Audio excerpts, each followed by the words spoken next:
안녕하세요. 맛있는 레시피를 쓰는 푸드 컨설턴트 허선주입니다.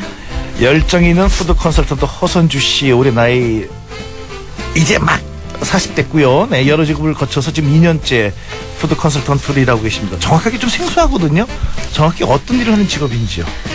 지금 현재 작은 식당들 있지 않아요? 네. 프랜차이즈 가맹점이 아닌 독립창업 네네네. 식당들이 장사가 안 돼요. 하루에 문 닫는 식당이 수백 개나 나올 정도로.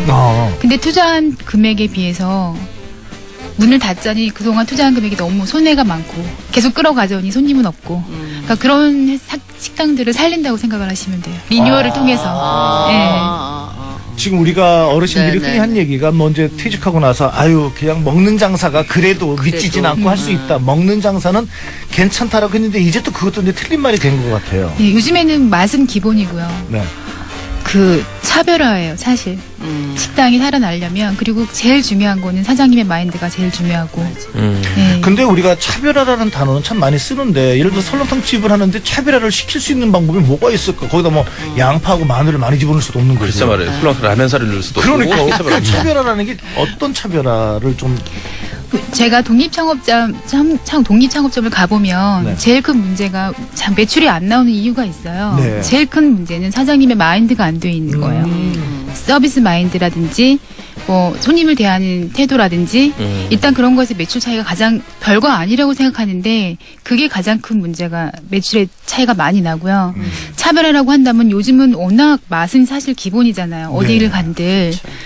그러니까 맛은 기본이되 서비스도 기본이되 이벤트를 줄 수 있는 이 식당 가면은 어떤 걸 갖고 오고 또 갖고 싶어 하는지에 대해서 또 가고 싶어 하는지에 대해서 좀 이벤트를 줄 수 있는 요즘 프로모션 같은 재밌게 밥 먹을 수 네, 있는데. 네, 네. 이야기를 만들 수 있는 네.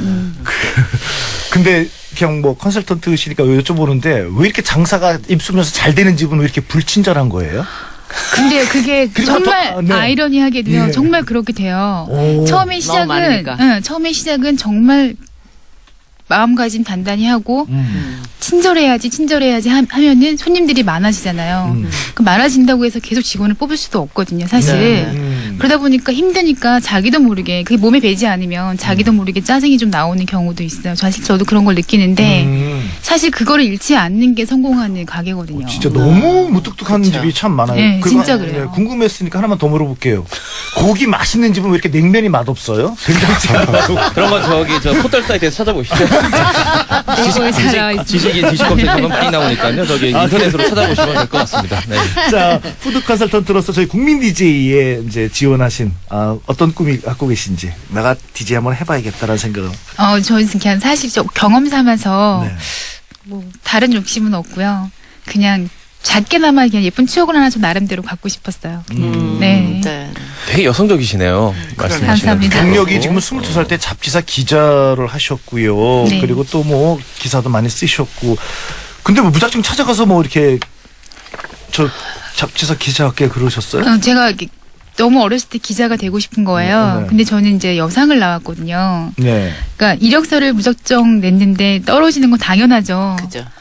그러니까 전화를 했어요. 왜 기자가 될 수 없느냐 잡지사에. 그랬더니 너무 어이없어 하시면서 전공가도 아니고 경험도 없고 떨어진 건 당연한 거 아니냐. 그러니까 그게 너무 어린 마음에 진짜 오기로 화가 났었어요. 그래서 논현동에 있는 잡지사를 한 달을 로비를까지 찾아가서 화장님을 만나기 위해서 찾아갔었어요. 근데 한 달 열흘 만에 딱 만났던 것 같아요. 그래서 저 이력서 냈던 허선입니다. 왜 안 되는지요? 그랬더니 일단 여기까지 한 달 동안 기다린 그 수고를 생각해서라도 차 한 잔 먹고 가라고 사무실에 오라고 하더라고요. 그래서 저는 잡지사를 처음 구경을 한 거죠.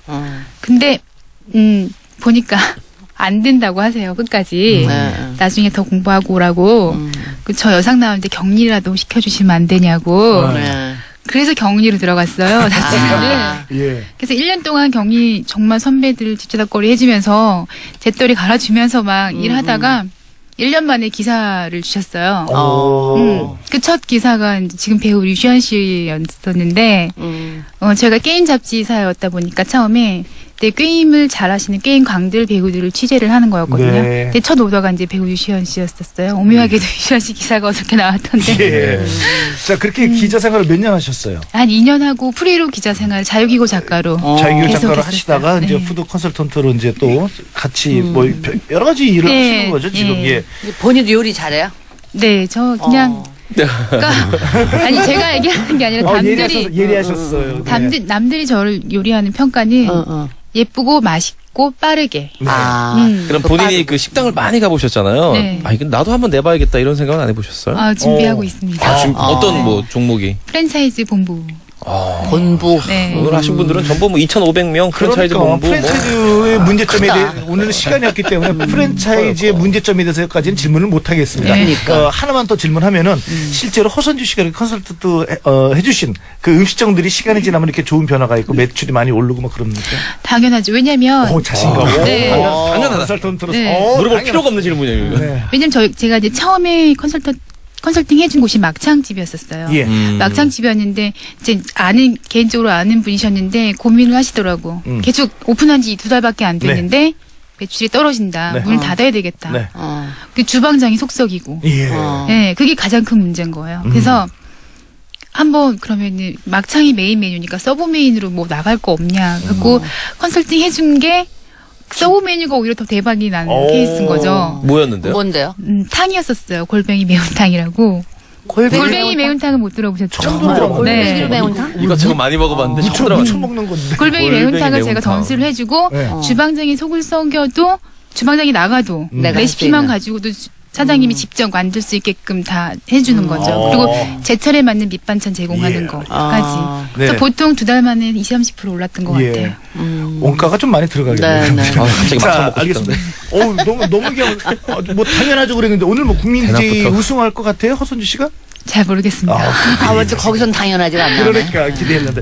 자, 잠깐만요. 이번 허선주 10마리 남짓한 토끼장 앞에 쪼그리고 앉아있다. 토끼에게 먹이를 먹이는 소녀 귀에 낯익은 소리가 들려온다. 선주야, 이제 빨리 가야지. 국 다 식는다. 어여 일어나!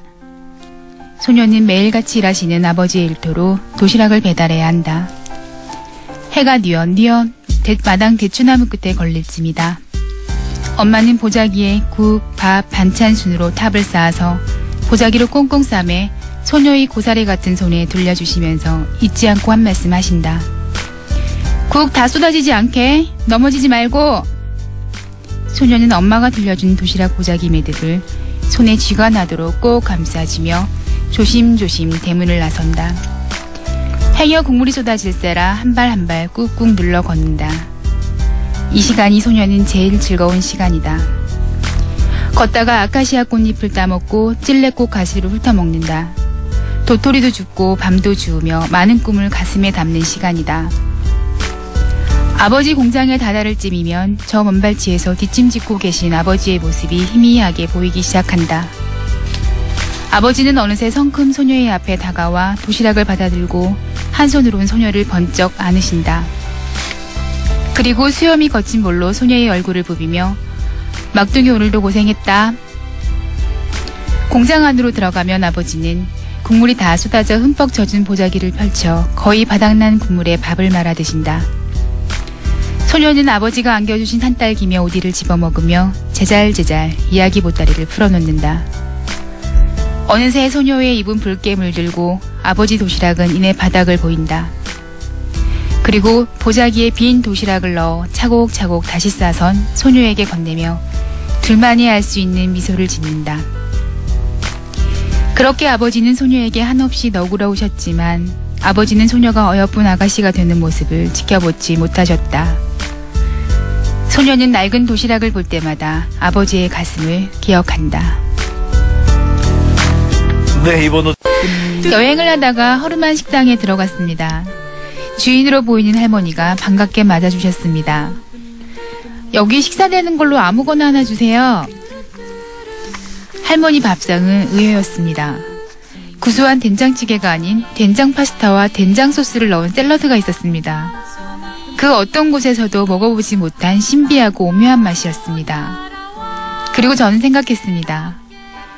요리란 정해진 레시피가 있는 게 아니라 새롭게 만들어가는 거란 걸 말이죠. 더불어 제 인생도 마찬가지라는 걸 느꼈습니다. 그날 때마침 식당을 나설 때 라디오에서 샐러드 기념일이란 노래가 흘러나왔는데요. 할머니와 이 노래가 제법 잘 어울렸던 것 같습니다.